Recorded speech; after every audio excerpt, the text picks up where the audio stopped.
Lo acompañan la señora ministra de Seguridad Nacional, doctora Patricia Bullrich. Se encuentra presente además el señor secretario de Comunicación y Medios, el licenciado Manuel Adorni, y el señor diputado nacional, José Luis Espert. Además, en el día de hoy se encuentran presentes autoridades nacionales, autoridades provinciales, intendentes, autoridades de Expoagro, productores, empresarios y trabajadores del sector agroindustrial.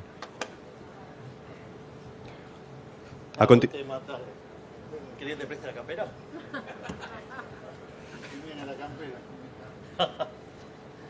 A continuación, escucharemos las palabras del señor presidente de la Nación, doctor Javier Milei. Muy buenas tardes a todos. Es un honor hablar para todos ustedes y antes que nada gracias a los presentes, a los organizadores y a Expoagro, no solo por la invitación, sino también por comprobar que nuestro plan de estabilización está funcionando, dado que la cantidad de gente en el evento subió 33% respecto al año pasado, así que estamos yendo para arriba.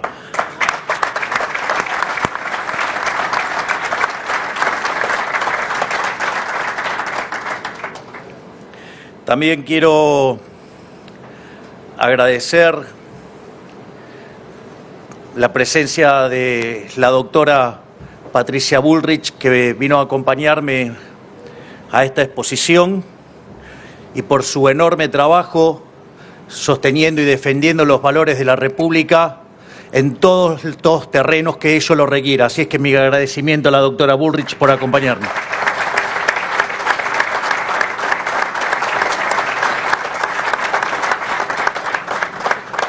También quiero dar las gracias al queridísimo profe Espert, que es el presidente de la Comisión de Presupuesto de la Cámara de Diputados, que me acompañó el año pasado también y que también está haciendo una tarea titánica, ciclopia, ahí dentro del Congreso. Así es que mis agradecimientos para con ellos que han decidido acompañarme en el día de hoy. Y también quiero dar las gracias especialmente a todos los productores, ya sea grandes, medianos o pequeños, que diariamente sirven a la patria cultivando el suelo argentino. Nuestro suelo ha sido bendecido con una fertilidad única en el mundo. Combinado con el ingenio argentino y con las ideas liberales de nuestra Constitución, fue durante buena parte de nuestra historia una fuente inagotable de prosperidad para nuestro país. Hablo de cuando fuimos el granero del mundo y no teníamos nada que envidiarle a ninguna potencia mundial. Cuando éramos una tierra de oportunidades que atraía inmigrantes de todos los confines de la tierra, cuando fuimos los primeros en erradicar el analfabetismo, cuando teníamos un Producto Bruto Interno Total superior a Brasil, México, Paraguay y Perú juntos. En resumen, cuando éramos ese faro de faros que hoy queremos volver a ser. En el centro de esa era dorada, como gran protagonista y motor de esa prosperidad sin precedentes, estaban los productores agropecuarios tirando del carro. Eran las épocas del modelo agroexportador, un término que fue transformándose en peyorativo a medida que el país se fue hundiendo en la miseria gracias a la llegada del modelo nefasto de la justicia social. Esto no fue casualidad. El plan sistemático de saqueo al campo fue deliberadamente completado con su demonización por parte de la política, a la vez que se comenzó a instalar la distribución forzosa de la riqueza como un acto de justicia. Y como resultado de la implementación de este modelo, la Argentina comenzó un largo descenso hacia la miseria y servidumbre, aquel periodo que nosotros llamamos el siglo de la humillación argentina. En palabras sencillas, cuando le fue bien al campo, le fue bien al país. Cuando el campo le fue mal, a Argentina también le fue mal. Y le fue mucho peor cuando la casta política comenzó a ver al campo como una mina de oro infinita mediante la cual financiar su plan radical de expansión del Estado. Es decir, esto ocurrió cuando se comenzó a creer que el campo ganaba demasiado dinero que supuestamente debía usarse para fines mejores, como financiar industrias, energía, implementar subsidios encubiertos en forma de empleo público y pagar por cualquier otro proyecto delirante del político de turno. Básicamente, se utilizó la prosperidad de un sector prolífico como el agropecuario para financiar sectores deficitarios y poco competitivos, en nombre de un empecinamiento absurdo con tener una industria nacional para sustituir importaciones, costara lo que costara, amparándose en el discurso de la industria infante que tenía que desarrollarse y haciendo caso omiso a la demanda del mercado. No queda ninguna duda de que este abordaje ha fracasado y suficiente prueba es el oxímoron de que nuestra industria es el único infante de 90 años del mundo. Aprendimos por las malas que nunca va a ocurrir que una industria le toque la puerta al gobierno nacional y le diga gracias por tu ayuda, ahora ya estoy listo para competir, abría el mercado. Eso, digamos, claramente no ocurre. Así es que se lo vamos a precipitar. Así le sacamos el pie de la cabeza al campo. Pero aunque durante un siglo la política decidió negar la ley de la gravedad, es hora de reconocer que la única verdad es la realidad, como dijo aquel famoso político de nuestra historia. Es falso que el desarrollo industrial deba darse pisoteando al campo. Eso solo fue uno de los tantos argumentos de la casta para ahogarlos a impuestos y regulaciones, porque no hay ninguna contradicción entre campo e industria. Expoagro es una prueba cabal de que la industrialización y la innovación tecnológica son una consecuencia natural del desarrollo exitoso de la actividad primaria. Tan solo una cosechadora involucra cientos de sectores económicos diferentes, desde la metalurgia hasta el desarrollo del software, y lo mismo aplica para todo el desarrollo tecnológico del sector. Si repasamos la historia, el mayor periodo de expansión industrial de la historia argentina fue durante el modelo agroexportador, y no como quisieron instalar los políticos de antaño con el modelo fracasado de la sustitución de importaciones. Así como también es mentira que el campo no genera valor agregado, dado que la labor del sector está en añadirle valor al suelo para eficientizar y multiplicar la producción de alimentos. Gracias a la siembra directa y a la innovación genética, la cual Argentina siempre fue una orgullosa protagonista, es que hoy podemos producir alimentos para 500 millones de seres humanos, un verdadero milagro, y podrían ser cientos de millones más si le sacamos el peso del Estado encima. Otra de las grandes mentiras difundidas por la casta es que el agro no genera puestos de trabajo cuando, según datos del último año, la participación del sector agroindustrial en el empleo formal es de aproximadamente el 25%, incluyendo el procesamiento de sus materias primas, el comercio y los servicios derivados.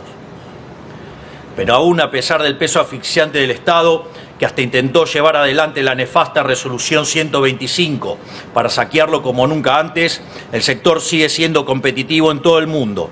Imaginemos entonces cuánto más se podría lograr con un Estado que no estorbe. Nuestro gobierno es el primero en mucho tiempo, o quizás en la historia argentina, que rechaza la idea del Estado como un mecanismo de apropiación compulsiva de la riqueza ajena. De hecho, estamos en las antípodas de este pensamiento. Venimos a limitar el poder arbitrario del gobierno y a liberar al sector privado. Y por supuesto venimos a sacarle el peso del Estado de las espaldas de los productores. Es porque sabemos que un Estado chico equivale a una sociedad grande, porque sabemos que la prosperidad va indefectiblemente de la mano de la libertad, y en este caso de la libertad del sector agropecuario. Y porque entendemos que los empresarios son benefactores sociales y que su búsqueda de ganancia redunda en un beneficio para el conjunto de la sociedad. Y fue con ese mismo norte que encaramos todos los pasos dados durante nuestro primer año de gobierno, que pasaré a enumerar algunos de ellos. Digo, porque es interesante, ¿no? Porque, ¿qué tal, Nicolás? ¿Cómo estás?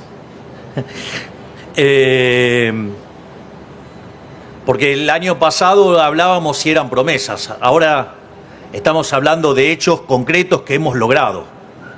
Entonces, me parece interesante hacer estos racontos de una manera más contundente. Y, por ejemplo, el primer objetivo siempre estuvo claro y fue ordenar la macroeconomía para que todos los argentinos pudieran empezar a gozar de un mejor pasar económico. Así vimos una reducción notable de la inflación como de la brecha cambiaria, que se ubicaba en torno al 200%, castigando la rentabilidad de todos ustedes, obligándolos a acceder a insumos a un dólar altísimo y obligándolos a vender su producción a un dólar bajísimo. Hoy la misma brecha se encuentra rondando el 15% con un régimen especial para exportaciones, mediante el cual hasta un 20% de lo exportado puede liquidarse al valor libre. Yo recuerdo durante la campaña y cuando hablaba con los representantes del sector, claramente había dos problemáticas muy marcadas, y uno era la brecha y el otro eran las retenciones, y que si lo poníamos en términos cuantitativos era mucho más significativo el tema de la brecha, ya que la brecha rondaba en torno al 200%, es una relación 3-1, era... Y esto no quiere decir que no considere que las retenciones sean una aberración. Lo que digo es que en términos de magnitud el problema era mucho más importante, y una de las cosas que yo me comprometí fue a ordenar la macro y a pulverizar la brecha. De hecho, nosotros asumimos con una inflación que viajaba al ritmo del 17.000% anual, es decir, 54% mensual, que era la inflación mayorista. Y hoy, digamos, la inflación mayorista en la última parte del año 2024, de hecho, viajaba por debajo del 2%, y en términos de dólares estábamos en deflación los últimos meses. Es más, cuando hicimos el plan de estabilización, con un recorte del gasto público de 15 puntos del PBI, 5 en el Tesoro y 10 en el Banco Central, que decían que era imposible de hacer y que nosotros lo hicimos, que resolvimos el problema del Tesoro en un mes, que resolvimos el problema del Banco Central en 6 meses, digamos, como fruto de esa estabilización nos dijeron que se iba a destruir el nivel de actividad, que se iban a multiplicar los pobres de manera imposible, y sin embargo nada de eso ocurrió. Nosotros decíamos que íbamos a recuperarnos en una V corta, y efectivamente la recuperación fue en V corta, y cuando uno toma el PBI desestacionalizado en la versión mensual, terminamos 5% arriba del año 2023, y a eso la pobreza, después del sinceramiento inicial que llegó a trepar en la frecuencia mensual medida por la Universidad Torcuato Di Tella, que metodológicamente es igual a lo que hace La Plata, lo que hace la UCA y lo que hacemos nosotros en Capital Humano y en el INDEC, nada más que son distintas formas de frecuencias, si se toman en mensuales, digamos, trimestrales o, digamos, los semestrales. Digamos, ese número del 57% pasó al 33%, el último dato de frecuencia mensual. Es decir, que la pobreza cayó en 24 puntos porcentuales, y lo cual, digamos, parece en números, es impresionante, pero es más impresionante cuando pensamos que fruto de esta estabilización con orden logramos sacar de la pobreza a más de 10 millones de argentinos. Y eso sí que también es un logro enorme que creo que vale la pena destacar.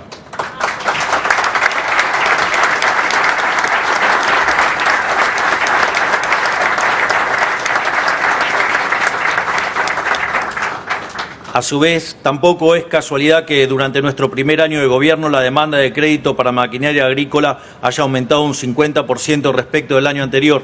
Recién en la previa a ingresar a esta sala hablaba con Salvador Di Stefano, que está acá, y me contaba que ayer, digamos, el Banco Nación, ¿qué haces? ¿Cómo estás? También, ahora te veo. Creo que había más de 100 metros de cola. Y, digamos, dado los créditos... 200, bueno, está bien, digamos, mejor todavía. Más para mí. Digamos, más como resultado. Así es que, bueno, digo, está bueno, digamos, que vean cómo están siendo apoyados, y que esto, digamos, les está dando un motor importantísimo a uno de los pilares de lo que es nuestro modelo, digamos, de expansión.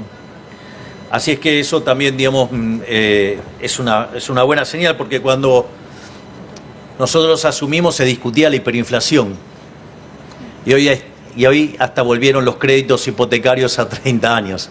Vaya que, digamos, esto cada día se parece más a un milagro, que en realidad no tiene nada de milagro, es solamente aplicar la buena teoría económica. Tampoco es por casualidad que las exportaciones agroindustriales hayan crecido un 56% en volumen y un 26% en facturación, o que el mes pasado hayamos visto un boom de exportaciones por más de 7 millones de toneladas de granos y derivados. Ni es por casualidad que la superficie sembrada en la campaña 24-25 haya crecido casi un 20%, superando altamente cualquier récord anterior, sino que es por un compromiso férreo de nuestra parte por correr al estado de los negocios para que deje de entorpecer a quienes producen.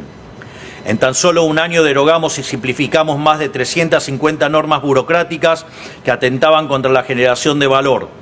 Derogamos normas en SENASA y en el INASE, eliminamos declaraciones juradas inútiles, exterminamos para siempre prohibiciones y cupos en la exportación de granos y carnes, eliminamos fideicomisos y precios máximos para los alimentos, redujimos aranceles a la importación de fertilizantes, herbicidas y sistemas de riego.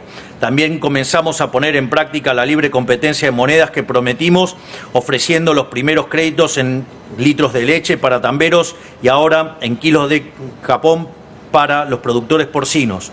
Esto es muy interesante, una de las cosas que nosotros habíamos propuesto a lo largo de la campaña era ir a un sistema de competencia de monedas.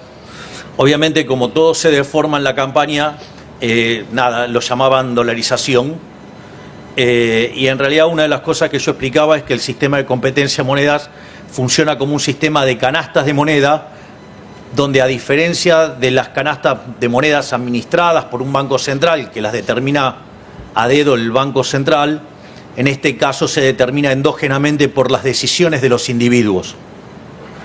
Y eso también expliqué que la moneda en realidad no tenía por qué ser el dólar o el euro, podía ser cualquier moneda, pero que había otros casos que la moneda podía ser, por ejemplo, para un petrolero podría ser el WTI, para alguien que estaba en el sector del gas, el BTU, y claramente, por ejemplo, para el campo podría ser la soja o cualquiera, de los productos, de modo tal, esto es muy importante porque se elimina el riesgo de descalce de moneda.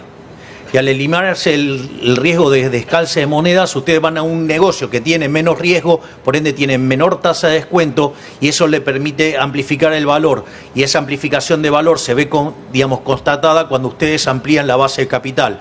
Con lo cual no solo producen más, sino que además se genera empleo y además la economía crece. Por lo tanto, esto de también eliminar este tipo de riesgos hace que básicamente haya mayor prosperidad. Y así podría quedarme hasta el domingo enumerando las cosas que hicimos y pensamos seguir haciendo para mejorar la competitividad del sector. Esto que digo de podría estar claramente hasta el domingo no es una metáfora. Una de las cosas que nos empezó a pasar cuando revisábamos las redes es que íbamos publicando cosas que íbamos haciendo y en ese contexto nos encontrábamos con que la gente, mucha satisfacción por parte de la gente y diciendo, esto es mucho más de lo que voté. Entonces, una de las cosas que se le ocurrió al brillante vocero que tengo, que es Manuel Adorni, que gracias por acompañarnos también acá,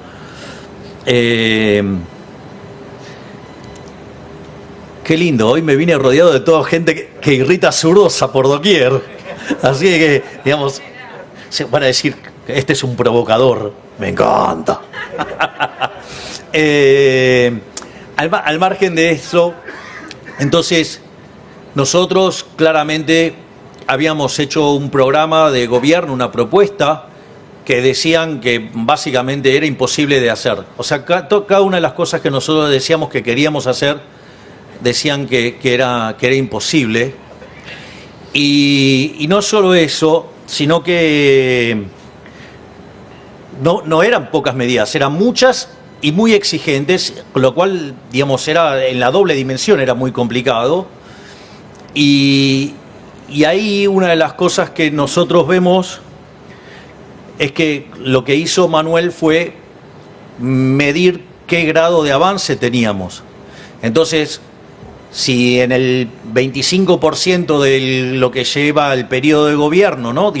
El primer año de estos 4, o sea, me puse bullish, Digamos, si hubiéramos cumplido el 25% de las promesas estaríamos bien, por decirlo de alguna manera. Y lo que reveló el trabajo que hizo Manuel es que cumplimos con el 78% de las promesas. Pero además también hicimos algunas cosas que tampoco teníamos planeadas hacer. Y en ese contexto, cuando uno incorpora estas cosas que hicimos, aun cuando no estuvieran planeadas hacer, básicamente el grado de cumplimiento es 97%. O sea, de pasar de gobiernos que prometían cosas y no cumplían nada, pasamos a un programa hiper exigente y donde solo en un cuarto del periodo cumplimos el 97% de las promesas. Vaya que eso sí es trabajar.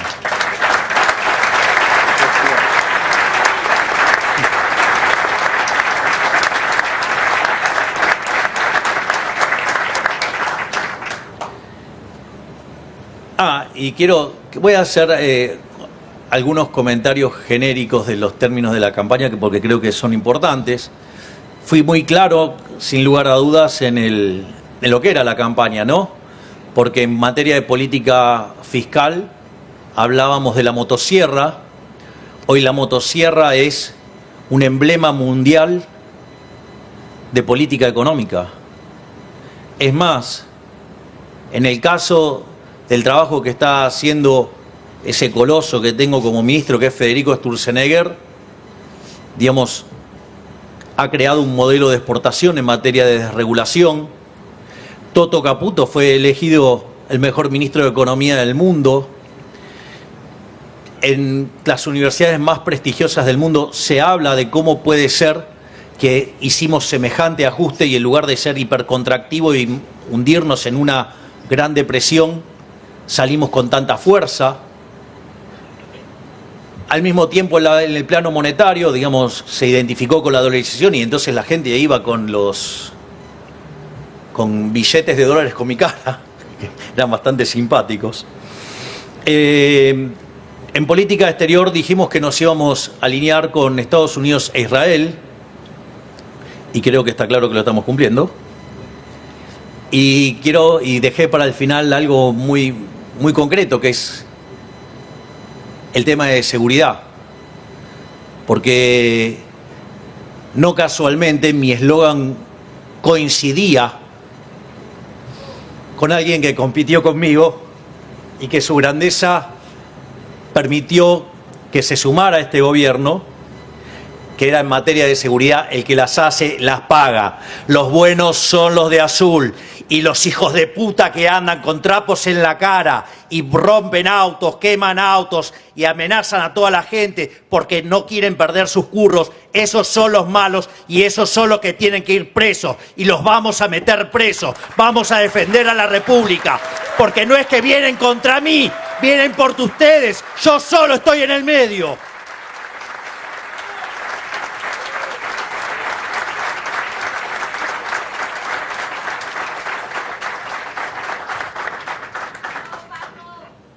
Así que imaginen que si acelero en las curvas, ahora voy a acelerar mucho más. Volviendo al discurso. Todo esto lo hacemos porque es nuestro deber aplicar nuevamente las ideas que hace 100 años hicieron de la Argentina el país más rico del mundo. Para eso necesitamos entender entre todos que debemos volver a pensar a la Argentina en generaciones, con la intención de que nuestros actos del presente tengan repercusión positiva en las generaciones del futuro. Estar dispuestos a volver a sembrar árboles de los que quizás no disfrutemos la sombra. El campo tiene esta mentalidad, pero la casta política no. Y la imposición del modelo de la casta arruinó a más de 5 generaciones con sus intervenciones ridículas. Esto también es muy interesante porque Argentina claramente podría convertirse en una de las 5 potencias mundiales en un lapso de 40 años, si mantuviéramos las ideas. Y a veces hay gente que dice, no, bueno, pero eso es mucho tiempo.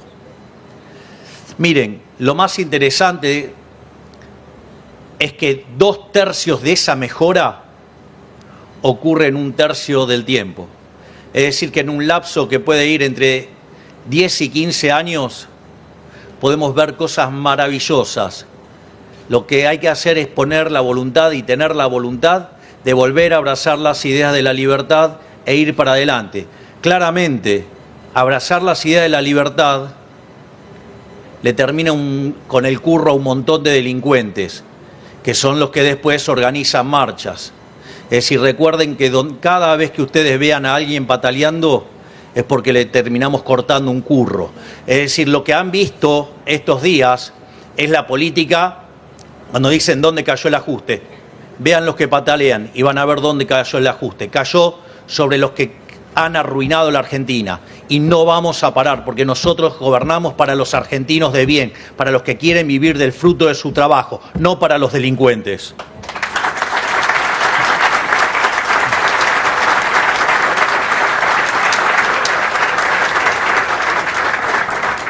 Porque cuando dejamos de ser el país más rico del mundo, porque dejamos de abrazar de estas ideas, pasamos a tener 50% de pobres. Y pasamos de ser el primer país del mundo en erradicar el analfabetismo a tener egresados del secundario que no saben leer ni hacer cuentas básicas. Por eso mismo necesitamos hacer los cambios de una forma duradera, en lugar de una forma rápida, sin restarle importancia a su urgencia. Entendemos la necesidad imperante de bajar las retenciones, pero no le sirve a nadie que las bajemos para sacar rédito político de las elecciones y después el modelo reviente y tengamos que volver a ponerlas, como ha pasado en otros gobiernos. Nosotros queremos eliminar el cepo y las retenciones para siempre y que el país pueda sostenerse sin sin saquear a su sector más productivo. Pero para que sea duradero hay que hacerlo de la forma correcta, para que en el futuro no venga ningún degenerado fiscal a volver a meterle el brazo entero en el bolsillo. Ya bajamos 20% las retenciones a los principales granos del país y las eliminamos por completo para las economías regionales. Y a medida que se siga consolidando el sendero virtuoso del superávit fiscal y la baja del gasto, las continuaremos bajando hasta que lleguen a cero y se queden ahí de una vez y para siempre.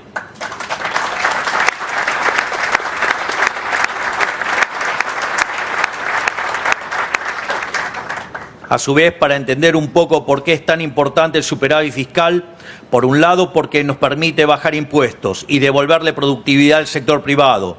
Por otro lado, porque nos permite hacer frente a situaciones inesperadas y tragedias impredecibles como el temporal en Bahía Blanca hace unos pocos días. Gracias al superávit fiscal pudimos enviar 200.000 millones de pesos a la ciudad para ayudarlos a ponerse de pie nuevamente. De no haber existido el superávit, hubiéramos tenido que recurrir a imprimir dinero licuándole el salario a todos los argentinos con inflación y aumentando la pobreza en el proceso.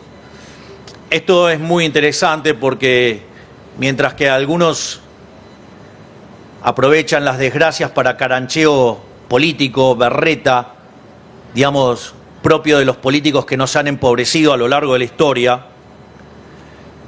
de los 8 ministerios que tenemos, 6 estuvieron trabajando de modo activo en ayudar a Bahía Blanca. Desde el primer día, la doctora Bullrich, a cargo de las fuerzas de seguridad, el doctor Petri, a cargo de defensa, desde el primer día estuvieron trabajando en esos momentos de mayor emergencia, donde la situación era más complicada, donde todo era que parecía un caos. Ellos fueron a poner orden. Y no solo eso, sino que además llegaron las ayudas del Ministerio de Capital Humano y además el Ministerio de Salud, básicamente hasta colaboró armando un hospital, como un hospital de campaña. Y no solo eso, sino que además el ministro Caputo con el secretario de Hacienda, Guberman, trabajaron intensamente para encontrar cómo podíamos hacernos de fondos para poder darle asistencia a Bahía Blanca. Y así es que logramos poder reasignar partidas y conseguir recursos por 200.000 millones de pesos. Es decir, así que mientras que muchos hablan, cacarean y siguen gastando en boludeces como, sobornar medios de comunicación con pauta oficial, adornar periodistas, gastar en penes de madera y en la ESI y en todas esas cosas, Nosotros ponemos los recursos donde la gente la necesita para resolver los problemas concretos de la gente. Al mismo tiempo, digamos, falta que mencione un ministerio más, que es la Cancillería, donde a la luz de los apoyos que hemos conseguido del exterior, también estamos trabajando en ver cómo podemos aportar más ayuda. O sea, una vez que se superó la situación de crisis y la situación más urgente y donde había que iniciar el camino de la reconstrucción, ese fue el momento en el que yo podía ir, porque si lo hubiera hecho antes, hubiera estado estorbando. Hubieran puesto una foto muy linda, pero le hubiéramos hecho perder un montón de tiempo a cada uno de los grupos asignados a resolver esos problemas en un momento, digo, porque esto es así, digo, créanme que es así. Si yo voy el primer día, cada uno de los grupos se ponen a explicarme lo que tienen que hacer. Por lo tanto, digamos, esa tarea puede demandar por lo menos 5 horas y ahí cada minuto cuenta para salvar vidas humanas. Por lo tanto, digamos,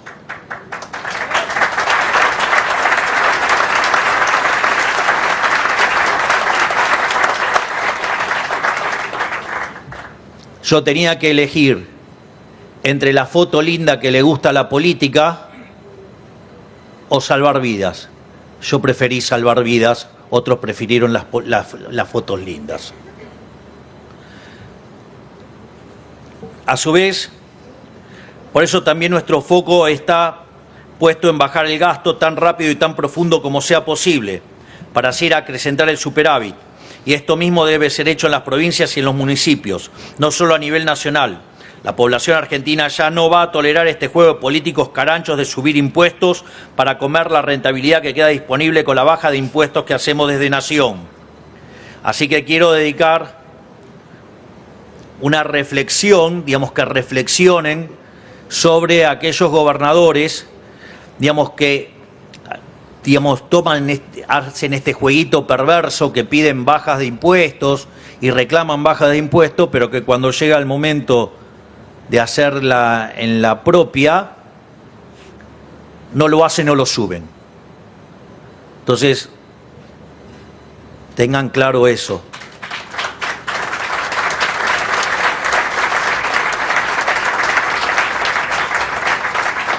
Es decir, nosotros dijimos que íbamos a bajar impuestos y bajamos más de 3 impuestos. Entre ellos el impuesto inflacionario, que con el señoriaje le robaba a los argentinos 15 puntos del PBI.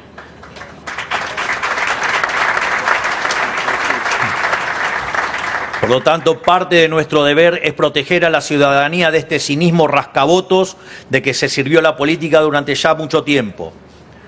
Por esto mismo, nosotros queremos volver a un modelo verdaderamente federal, en el que haya competencia fiscal entre las provincias y el sector privado pueda discernir el costo tributario de trabajar en tal o cual distrito y qué retribuciones y servicios recibe a cambio, para que los políticos dejen de esconderse detrás de los precios de los bienes y servicios y en la coparticipación, y quede en evidencia la voracidad fiscal del aparato estatal que quieren sostener. Digo, por ejemplo, una de las cosas que a mí me pasó cuando lo conocí a Elon Musk, fui a su planta de Tesla, que queda en Austin, Texas, pero antes estaba en Los Ángeles. ¿Y por qué se fue? Por los impuestos. Es decir, había un economista húngaro que se llamaba Tibut y decía votar con los pies. Entonces vamos a abrir la competencia fiscal para que tanto las empresas como los individuos puedan votar con los pies y se saquen de encima a los políticos ladrones que lo único que quieren hacer es robarle el fruto de su trabajo.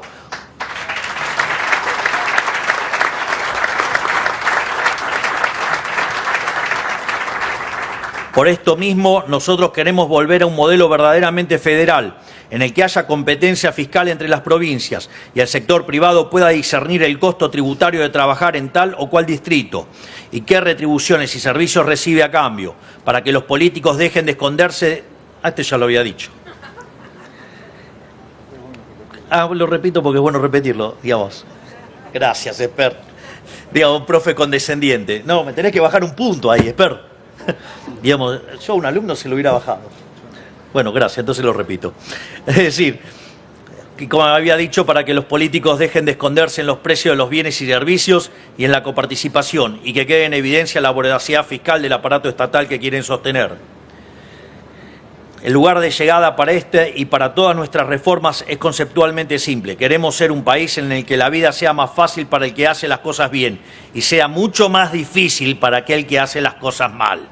Una sociedad en la que hacer lo correcto sea sencillo y actuar incorrectamente sea costoso, muy costoso, y el que las hace las paga.